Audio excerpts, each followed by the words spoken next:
ሴት ከተወች በኋላ በእነዚህ 5 ምክንያቶች ትናፍቃለች። ናፍቆትህ የሞት ያህል ይከብዳታል። ለዚህ ቻናል አዲስ የሆናችሁ ሰዓቱ አሁን ነውና ሰብስክራይብ አድርጉ፣ ቪዲዮንም ላይክ በማድረግ ጀምሩ። አንደኛ የወንዳዊና ወሲባዊ ጉልበትህ ወደ ሌላ ሴት ሲዞር። አንድ ወንድ ለአንዲት ሴት ያለው ወሲባዊና ፍቅራዊ ፍላጎት ለእሷ የብቸኝነት ይዞታ ይመስላት ነበር። እሱ እኔን ብቻ ነው የሚመኘው፣ እኔን ብቻ ነው የሚፈልገው የሚለው አስተሳሰብ በሴትነቷ ላይ ትልቅ ኩራት ይሰጣት ነበር። ሴቶች በተፈጥሯቸው በአንድ ወንድ ሕይወት ውስጥ ብቸኛና የማይተኩ መሆንን ይሻሉ።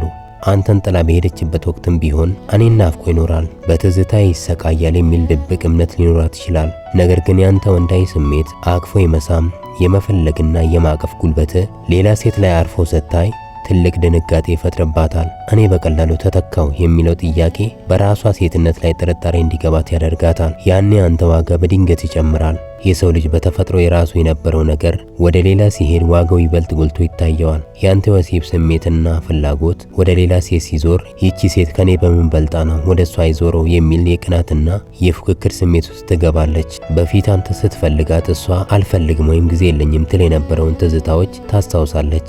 አሁን ግን ያንተ የምታፈሰው ወንዳዊ ፍቅርና እንክብካቤ ለሌላ ሴት ሲሆን እንዲሁም ሌላ ሴት እቅፍ ውስጥ መሆኑን ስታስብ ውስጧ በቅናት ይቃጠላል። ይህ ቅናት ደግሞ በቀጥታ ወደ መናፈቅ ይቀየራል። ያንን ያንተን ወንዳዊ ጉልበትና ስሜት መልሼ ባገኘሁት ብላ ትመኛለች። አንድ ወንድ ለሴት ልጅ ያለው እውነተኛ ወሲባዊ ፍላጎትና ወንዳዊ ስሜቱ ለሴቷ ትልቅ የሴት የመሆን እርካታን ይሰጣታል።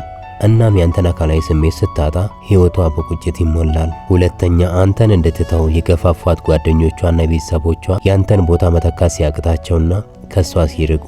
ብዙውን ጊዜ አንዲት ሴት ግንኙነት ስታቋርጥ የራሷ ውሳኔ ብቻ ላይሆን ይችላል። ከጀርባ ሆኖ እሱ ላንቺ አይመጠንም፣ ከሱ የተሻለ ታገኛለሽ እያሉ ጆሮዋን የሚበሉ በጥላቻና በቅናት የሚገፋፏት የቅርብ ጓደኞቿና ቤተሰቦቿ ሊኖሩ ይችላሉ። እሷም የእነሱን ምክር ሰምታ አንተን ትተዋለች። ነገር ግን ጊዜ እያለፈ ሲሄድ ታሪኩ ሙሉ በሙሉ ይገለበጣል። ይህ ስሜት የሚመጣው አንተን እንድትተው የገፋፏት ሰዎች ሁሉ እሷ ብቻዋን ስትሆን ጥላዋ ሲጠፉና ያንተን ግማሽ ቦታ እንኳን መተካት ሲያቅታቸው ነው። አንተን ስትተው እነዚያ ጓደኞቿ ጎበዝ፣ ምርጥ ውሳኔ ነው እያሉ ያጨበጭቡላት ነበር። ነገር ግን ያ የፍቺው ደስታ ሲያበቃ እያንዳንዱ ሰው ወደ ራሱ ሕይወት ይመለሳል። ጓደኞቿ ከራሳቸው ፍቅረኞች ጋር መዝናናት ይጀምራሉ። ቤተሰቦቿ በራሳቸው የዕለት ተዕለት ኑሮ ይጠመዳሉ። እሷ ግን ምሽት ላይ የምታወራውና የልቧን የምታካፍለው ሰው አታ ብቻዋን ትቀራለች። ያኔ ዞር ብላ ስታይ አንተን እንድትተው የገፋፏት ሰዎች እንኳን ለማጽናናት 5 ደቂቃ እንኳን እንደሌላቸው ትረዳለች። ያንተን ቦታ ማንም ሊተካው እንደማይችል በተግባር ታየዋለች። በግንኙነታችሁ ውስጥ አንተ ለሷ ፍቅረኛ ብቻ አልነበርክም። ከማህበራዊ ጫና፣ ከቤተሰብ ጭቅጭቅና ከጓደኞቿ ሴራ የምታመልጥበት ደህንነቱ የተጠበቀ መጠለያዋ ነበርክ። አሁን ግን ቤተሰቦቿ ሊያበሳጯት ይችላሉ፣ ጓደኞቿም ሊክዷት ይችላሉ። ያኔ የሚገርማት እውነታ ግን ይሄ ነው። ከነሱ ስትቀያየም አይዞሽ ብሎ የሚያቅፋትን፣ ጭንቀቷን የሚጋራላትን፣ ከማንም በላይ የሚከላከልላትን አንተን ማጣቷን ታውቃለች።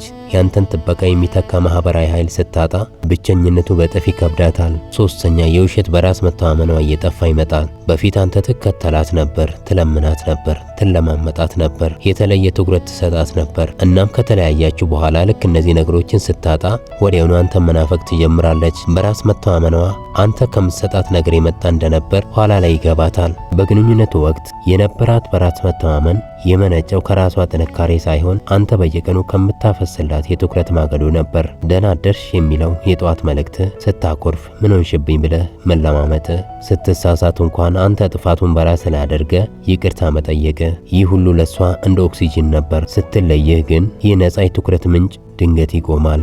ልክ ስልኳ ላይ ያንተ ማሳወቂያ መምጣት ሲያቆም ያንተን ድምፅ ለመስማት የምታደርገው ጥበቃ ባዶ ሲሆን ያኔ ያ የነበራት ኩራት መበላስ ይጀምራል። እኔ እኮ የፈለኩትን ማድረግ እችላለሁ የምትለዋ ሴት ድንገት ያለምንም እቅፍ ብቻዋን መቆም ስትጀምር ብርዱ ይገባታል። አንድ ሴት አንተን ስትተው ከእርሱ የተሻለ ይበልጥ የሚያስደንቀኝና የሚንከባከበኝን አገኛለሁ የሚል ቅዠት ሊኖራት ይችላል። እውነታው ግን ጨካኝ ነው። ወደ ማህበራዊ ሕይወት ስትመለስና ሌሎች ወንዶችን ለማየት ስትሞክር የምታገኘው ነገር ይለወጣል።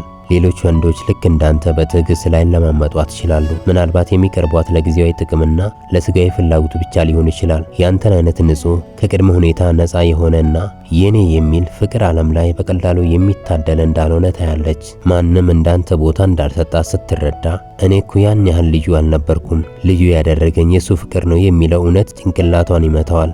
ያኔ በራስ መተማመኗ ቁልቁል ይወርዳል። ትልቁ ስህተት የሚፈጠረው እዚህ ጋር ነው። አንተ ትከተላት በነበርክበት ወቅት እሷ የገነባችው በራስ መተማመን የውሸት በራስ መተማመን ነበር።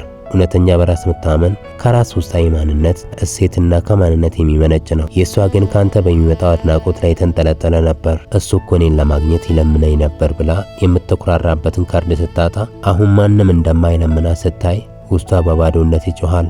አራተኛ የብቸኝነትና የባዶነት ስሜት ሲሰማት፣ ይህ ስሜት ዝም ብሎ ሰው ማጣት አይደለም። በሰዎች ተከባም ቢሆን የሚሰማት የመንፈስ ባዶነት ነው። አንተን ስታጣ ያጣችው ሰው ብቻ ሳይሆን ሕይወቷን ሞልቶት የነበረውን ትልቅ የስሜት ምሰሶ ጭምር እንደሆነ የምትረዳው በዚህ ወቅት ነው። ግንኙነታችሁ እንዳበቃ በመጀመሪያዎቹ ሳምንታት ጓደኞቿ ሊያጽናኗት ይችላሉ። ማህበራዊ ሚዲያ ላይ የምታገኘው ላይክና አዳዲስ ወንዶች የሚልኩላት መልእክት ትኩረቷን ሊሰርቁ ይችላሉ። ነገር ግን ይህ ሁሉ ጊዜያዊ ማደንዘዣ ነው። ያ ሁሉ ማደንዘዣ አልቆ ምሽት ላይ ስልኳን ዘግታ ስትተኛ ማንም በቅንነትና በፍቅር ደህና ዳሪልኝ እኔ ፍቅር የሚላት የለም። በሕይወቷ ውስጥ የእውነት ትልቅ ደስታም ሆነ ከባድ ነገር አጋጥሟት የምታየው እውነተኛ ሰው አይኖራትም። ያኔ አንተ የነበረው ቦታ ምን ያህል ሰፊ እንደነበር ትረዳለች። ያኔ አንተ ናፍቆት እንደ ማዕበል ይነሳባታል። ብቸኝነት ሲሰማት በሌሎች ወንዶች ለመተካት ልትሞክር ትችላለች። ወደ ካፌዎች ልትሄድ፣ ልትዝናና ትችላለች። ነገር ግን የሚያስደነግጣት እውነታ እዚህ ጋር ነው። በሰዎች መካከል ሆና ራሷን ብቻዋን ታገኘዋለች። ምክንያቱም ሌሎች ሰዎች የሚቀርቧት ለሳቋ፣ ለውበቷ ወይም ለጥቅም ብቻ ሊሆን ይችላል። አንተ ግን ስታለቅስ አብራት የምታለቅስ፣ ስትሳሳት የምትታገስ፣ ያለምንም ቅድመ ሁኔታ ሙሉ ማንነቷን የወደድክላት ሰው ነበር። ያንን ጥልቅ ትስስር ሌላ ቦታ ላይ ስታጣው በሰዎች ብዛት ውስጥ ሆና የባዶነት ቁልቁለት ይዟት ይወርዳል። ባዶነት ሲሰማት አእምሯ በራሱ ጊዜ ወደ ኋላ መጓዝ ይጀምራል። አብራችሁ የሄዳችሁባቸው ቦታዎች፣ የተጫወታችኋቸው ጨዋታዎች፣ አንተ ብቻ የምታውቃቸው የእሷ ልዩ ባህሪያትና የምታሳያቸው ፍቅራዊ ምልክቶች፣ እነዚህ ሁሉ በትዝታ መልክ እየመጡ ውስጧን ይውጉታል። ያንን ሁሉ ንጹሕ ፍቅር ጥዬ በባዶ ሜዳ ላይ ቆምኩኝ የሚለው አሳሰብ በራስ የመተማመን መንፈሷን ሰብሮ በከፍተኛ የባዶነት ስሜት ውስጥ እንድትዋኝ ያደርጋታል። አምስተኛ የመልካም ትዝታዎች ወረራ። ጊዜ እያለፈ ሲሄድ እሷን አኩርተዋት የነበሩ ጥቃቅን ነገሮች ሁሉ ዋጋ ያጣሉ። በምትኩ አእምሮዋ አንተ ያደረክላትን መልካም ነገሮች ብቻ መምረጥ ይጀምራል። በህመሟ ቀን ያሳየኸው መጨነቅ፣ ከማንም በላይ ደገፍካትና ያበረታታሃት ቀናት፣ ያለምንም ምክንያት ድንገት ስጦታ ስትሰጣት የነበረው ደስታ፣ እነዚህ ሁሉ መልካም ትዝታዎች ልክ እንደ ፊልም በአይነ ህሊናዋ ላይ ይመላለሳሉ። እያንዳንዱ መልካም ትዝታዎች ደግሞ እንዲህ አይነት መልካም ወንድ ጥዬ ነው የመጣሁት የሚል የጸጸት ጩቤ ሆኖ ልቧን ይወጋል። በሁለታችሁ መካከል ብቻ የነበረ ሌላ ሰው ፈጽሞ ሊረዳው የማይችል የውስጥ ሚስጥር ወይም ልዩ ቋንቋ ይኖራቸዋል።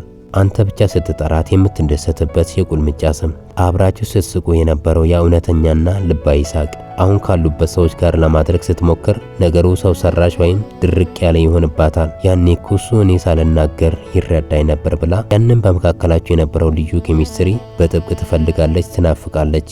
ያንን ድባብ ከሌላ ሰው ጋር መፍጠር እንደማይቻል ስታውቅ ፍርሃት ይዛታል። አንዳንድ ነገሮች በሕይወት ውስጥ አንድ ጊዜ ብቻ ነው የሚከሰቱት። ካንተ ጋር ያሳለፈቻቸው የመጀመሪያ የሆኑ ስሜቶች፣ ያደረጋችኋቸው እብደቶች ወይም አስቸጋሪ ጊዜያቶች፣ አብራችሁ ያለፋችሁበት መንገድ ሌላ ወንድ ላይ አታገኘውም። እስካሁን ስለተከታተላችሁኝ አመሰግናለሁ። በድጋሚ ለዚህ ቻናል አዲስ የሆናችሁ ሰዓቱ አሁን ነውና ሰብስክራይብ አድርጉ፣ ቪዲዮንም ላይክ አድርጉ።